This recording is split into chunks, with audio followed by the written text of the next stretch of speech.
Hey y'all, and welcome to PolitiBrawl. My name is Brian, and Markwayne Mullin does a brilliant job taking on Cassie Hunt on her own show, reminding her of what's actually happening with RFK Jr. Let's dive in.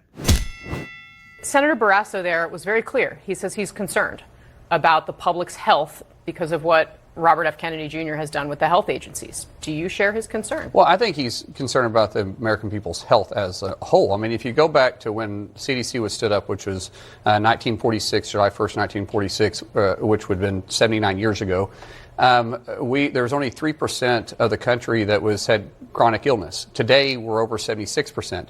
Senator Barrasso is a doctor. He's questioning science, which used to, it was okay to question science. Now you can't. To even question Bobby Kennedy and say, hey, are we sure we're moving in the right direction? There's nothing wrong with asking questions.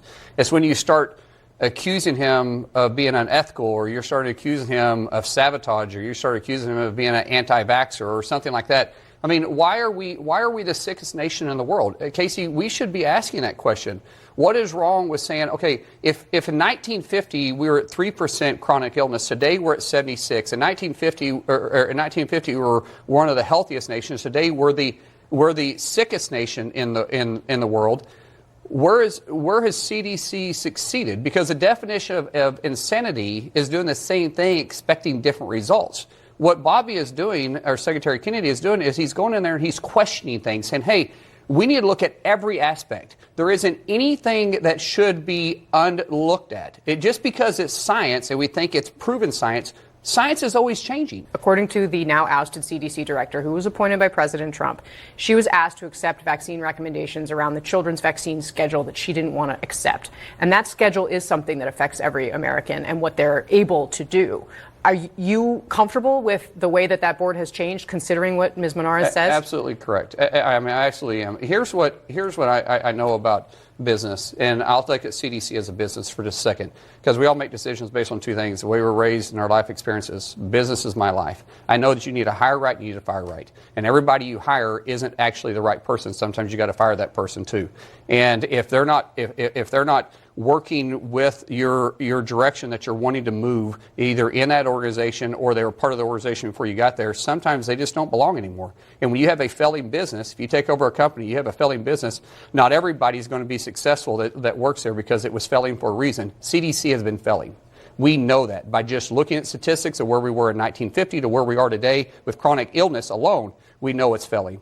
So there has to be changes made. And what Secretary Kennedy is doing, is he is questioning science and he's bringing in change. We should be thankful that this administration is trying to change the healthiness of the American people. When we look at where we are today as far as being the sickest nation in the world, we have to make changes. And it's becoming a national security risk. Think about this. Only 8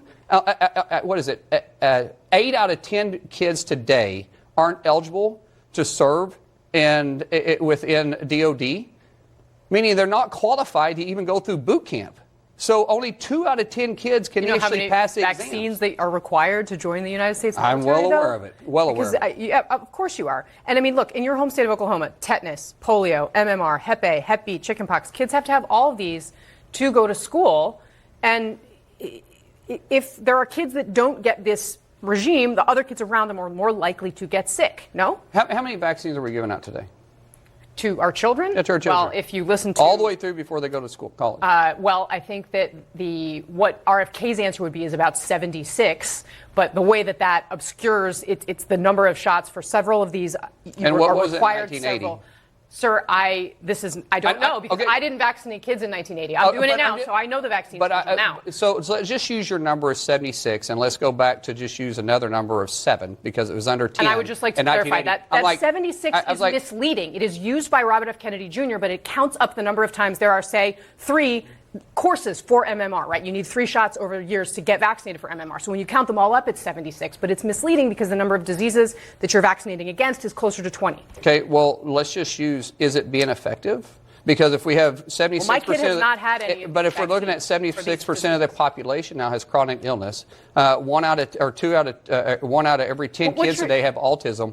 What is you're it? doing Are is we making healthier a as a nation or are we connection. not? But why is that about vaccines? We What don't I'm know trying if to it's about ask. vaccines. What we're saying is what Bobby's doing is questioning science. But you're taking. Used to, it was okay You're to going to question risk science. kids dying of measles. We're not going to die. We're not Because taking the you risk of wanna ask measles. these We're not questions. anti More kids have died for of measles in this country this year than in decades. Well, if you want to get into that, we can talk about the open to southern border and what caused that. Because you had an inflation over 20 million people that came over illegally underneath the Biden administration that wasn't vaccinated.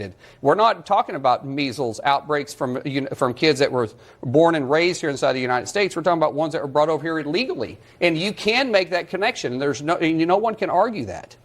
Yo, there's a whole lot to unpack with this, but let's start off with this idea. If you, let's say you were a student and you were making, let's say, a historical claim, and your professor then asks you to back that up, to which you immediately sit back down and start twiddling your thumbs again. What does that actually mean? That means you can't actually defend your position.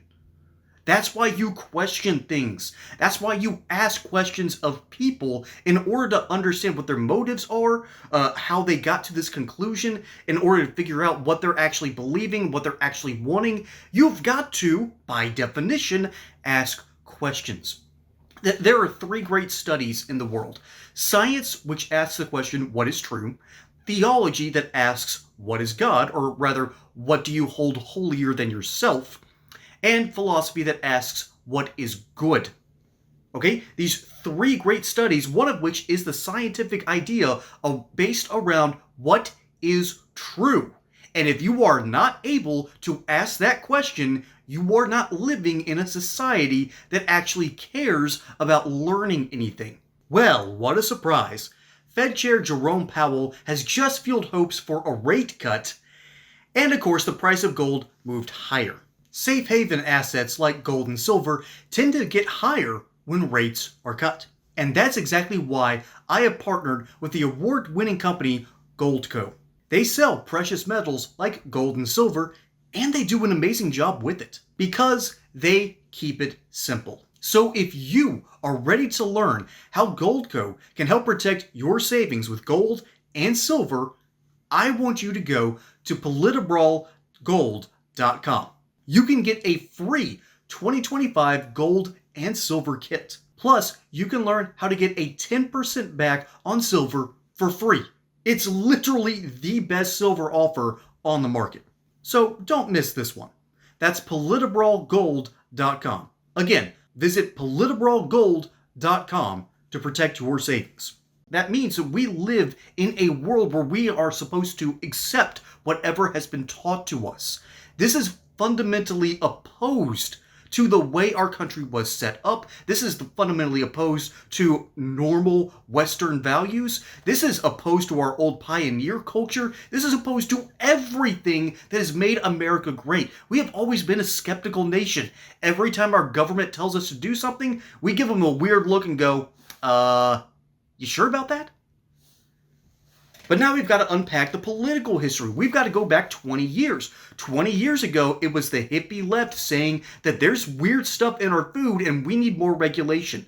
20 years ago, it was the hippie left that said you shouldn't go to shouldn't go to war. 20 years ago, it was Ron Paul, who is a different part of the leftist group. It's part of the, if you were to look at a political compass where you have authoritarian right, although this is going to be flipped, so I need to be on this side. You have the authoritarian right, authoritarian left, libertarian left, libertarian right. Ron Paul would be on the libertarian right, but on that libertarian style of looking at you with the this questioning look on your face and going, federal government, I don't believe you. His whole position was rather simple. Our government is so big that bureaucrats are not able to do what they need to do. If you've ever had to deal with the IRS or the DMV, you know what I'm talking about. The bureaucracy is nuts. Nothing works properly. And so if nothing works properly, you can't trust it to function, even in times of warfare when you need it to function. I promise you, I'm not off in the weeds. I need to draw one more parallel before I bring this all together. We know what the military-industrial complex does, all right? I grew up in the shadow of Lockheed Martin. I've still got posters of F-22 Raptors, Skunk Works, B-2 bombers, and the C-130J Hercules. All right, I grew up on that stuff. The airplanes were cool when I was a kid because I grew up right outside of Lockheed Martin. All right, down in Marietta, just a couple miles away. And we know secretly that a whole lot of the American economy is based on our ability to produce weapons and produce aircraft, produce munitions. It's called the military-industrial complex, and even Dwight Eisenhower, one of the best generals in world history, knew that this was a problem. And yet it is now fundamentally a part of our economy today. And so what we're arguing about with RFK Jr., what's really going on in this clip, is Cassie Hunt and CNN does not want to question what has now become the mainstream narrative. And that's because you can't question Big Pharma. You are not allowed to under any circumstances. Despite the fact that I have both worked in the pharmaceutical industry, I used to deliver medical supplies. I got a first-hand look of what happened during lockdowns, and trust me, the hospitals are corrupt. Hilariously corrupt. And I worked in an industry that provided the hospitals with their supplies. And then, after that, it wasn't directly my next job, it was a couple of jobs over, I started working in the food industry, which you can't really argue that tapioca and pea powder are actual proteins. What goes into our pre-workouts is absolutely wild. Do not trust them. Don't do it. There's a lot of unregulated stuff in our food industry, and a whole lot of weird things, and we even have labels for them.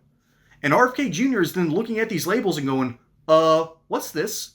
Why are there 30 ingredients for this food here in the United States, but there's 4 ingredients for the exact same processed food in Europe?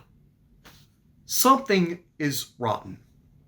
Something is not making sense. And people are panicking over RFK Jr., and it makes no sense to me. Because if you're panicking over RFK Jr., that means one of 3 things. You are either compromised and you work in one of the industries that he's talking about. You have Trump derangement syndrome, which means you aren't a savable person. Or, number 3, you might be insane. There is a weird 4th category that I just encountered earlier today, but I think I've taken up too much of your time already. The reality is, RFK Jr. is questioning things. And we know, because we've seen the pattern recognition in a similar vein, and Big Pharma is almost at the same scale of the American economy as our military-industrial complex. These are things that are starting to raise red flags in those areas, which means we're over the target zone. But let me know what you think down in the comments below. My name is Brian. Hope you enjoyed that segment here on PolitiBrawl. Don't forget to like and subscribe. Catch you on the next one. Until then, keep questioning things. Y'all have a good one.